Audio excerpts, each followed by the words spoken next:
अस्सलाम वालेकुम to all community. उम्मीद करती हूँ कि आप सब लोग खैरियत से होंगे। First of all I welcome you all on my YouTube channel इल्मा।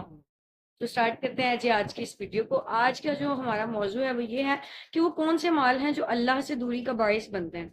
यानी हम जाने अनजाने में बहुत से ऐसे अमाल करते हैं, लेकिन हमें अक्सर औकात इल्म ही नहीं होता कि इस अमल से हमारा मतलब क्या नतीजा निकलेगा, और हम ये अमल कर रहे हैं तो हमारा क्या नतीजा निकलेगा। सो आज हम बात करेंगे उन कामों पर या उन अमाल पर जो हमारी अल्लाह से दूरी का बाइस बनते हैं। जो सबसे पहला काम और जो सबसे बड़ा गुनाह है ना, वो ये है कि अल्लाह के साथ किसी को शरीक करना। यानी ये सबसे बड़ा गुनाह है। अल्लाह ताला सूरतुल माइदा की आयत नंबर 72 में फरमाते हैं कि जिसने अल्लाह के साथ शरीक किया, अल्लाह ने उस पर जन्नत हराम कर दी। शिर्क सिर्फ बुतों की पूजा नहीं, बल्कि अल्लाह के अलावा किसी से उम्मीद बांधना, किसी को अल्लाह से बढ़कर समझना, अपनी ख्वाहिशात पर अपनी ख्वाहिशात को अल्लाह की हुक्म पर मुकद्दम रखना, ये सारी चीजें भी शिर्क के जुमरे में आती हैं। अब कुरान मजीद में अल्लाह ताला ने फरमाया, क्या तुमने इस शख्स को नहीं देखा कि जिसने अपनी ख्वाहिशात को अपना महबूद बना लिया।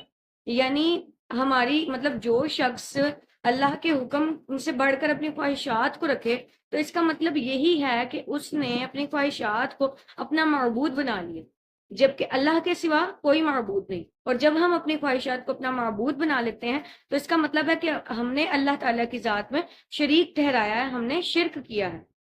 गुनाहों पर अब जो दूसरा पॉइंट है वो ये है कि गुनाहों पर इसरार करना और तौबा ना करना। यानी हमसे कोई गलती हो गई, कोई गुनाह हो गया, हमें पता है कि हमसे ये गलती कि हमने ये गुनाह किया है, पर स्टिल हम अपने उस गुनाह को जस्टिफाई कर रहे हैं, हम अपने उस गुनाह को किसी ना किसी तरीके से जस्टिफाई करने की कोशिश कर रहे हैं, बजाय इसके कि हम उस पर तौबा करें। सो इस पर तरमजी में जो हदीस है वो ये आती है कि जब बंदा गुनाह करता है तो इसके दिल पर एक स्याह धब्बा लग जाता है। अगर वो तौबा करे तो वो धब्बा मिट जाता है, और अगर वो दोबारा मतलब अगर तौबा करने के बाद भी वो दोबारा से ये गुनाह करे तो धब्बा बढ़ता जाता है। ठीक है। अब जो थर्ड पॉइंट क्या है यहाँ पे, कि नमाज में गफलत या तर्क नमाज। यानी हम नमाज पढ़ते ही नहीं है, या फिर हम देर बरतते हैं, ये जानबूझ के। एक तो हुआ ना, चलो हम कोई काम कर रहे थे तो नमाज पढ़ने में थोड़ी हमें आज देर हो गई, एक अलग चीज आ जाती है। लेकिन एक ये चीज आ जाती है कि हम अजान सुन ली है, बैठे हैं, फोन चला रहे हैं, गप्पे मार रहे हैं आपस में, लेकिन हम नमाज नहीं पढ़ रहे। सो सबसे पहले क्या है कि हम नमाज पढ़ लें। ठीक है। उसके बाद दुनियावी काम बाद में आते हैं इसके। अब सूरतुल माऊन की आयत नंबर 4 और 5 में अल्लाह ताला ने नमाज में गलतियां तर्क नमाज के हवाले से क्या फरमाया वो देखते हैं। हलाकत है उन नमाजियों के लिए जो अपनी नमाज में गाफिल हैं। यानी कि हम पर नमाज पढ़ना फर्ज है, लेकिन हम फिर भी नमाज में गफलत बरतते हैं। यानी हम नमाजों से गाफिल हैं, या तो हम पढ़ते ही नहीं है, या हम देर करते हैं, जानबूझकर करते हैं। तो उन लोगों के लिए हलाकत है, यानी कि मौत है उन लोगों के लिए। कुरान से गफलत, यानी हमारे पास जो है वो पॉइंट नेक्स्ट आ जाता है चौथा, कुरान से गफलत। ठीक है। कुरान से गफलत के बारे में सूरतुल फुरकान की आयत नंबर 30 में अल्लाह ताला का इरशाद है, रसूल कहेगा कि ए मेरे रब, मेरी इस कौम ने कुरान को छोड़ रखा है। यानी कुरान पाक से गफलत ये एक बहुत बड़ी बीमारी है हमारे लिए, मुसलमानों के लिए खास तौर पे, क्योंकि कुरान पाक एक वाहिद तरीका है जिसके जरिए अल्लाह ताला हमसे गुफ्तगू करते हैं। अल्लाह ताला से कलाम करने का वाहिद तरीका ही कुरान पाक, वाहिद जरिया ही कुरान पाक है। तो फिर जब हम कुरान मजीद से ही गाफिल रहेंगे, तो फिर क्यों कर हम अल्लाह ताला से बातचीत करेंगे, फिर किस तरीके से हम अल्लाह से महवे गुफ्तगू होंगे। तो इसको हम सोचते नहीं है, इसको ऊपर से पुश्त डाल देते हैं। ठीक है।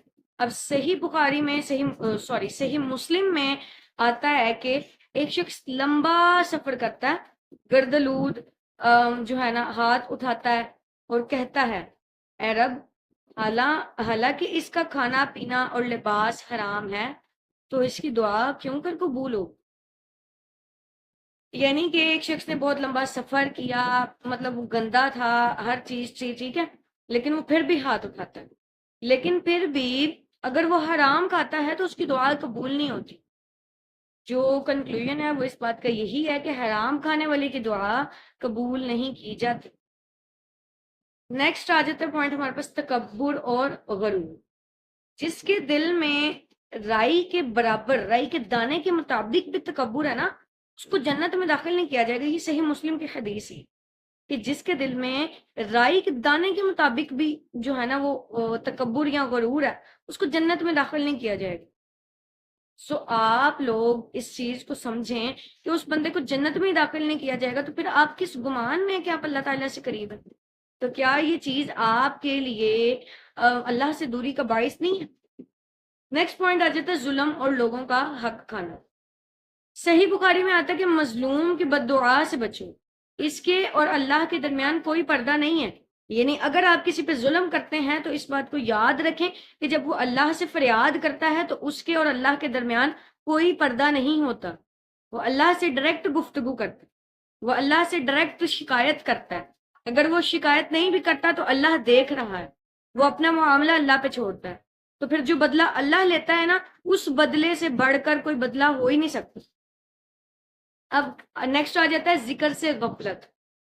سورۃ الزخرف کی آیت نمبر 36 میں ارشاد ہے کہ جو رحمان کے ذکر سے غافل رہتا ہے ہم اس پر شیطان مسلط کر دیتے ہیں۔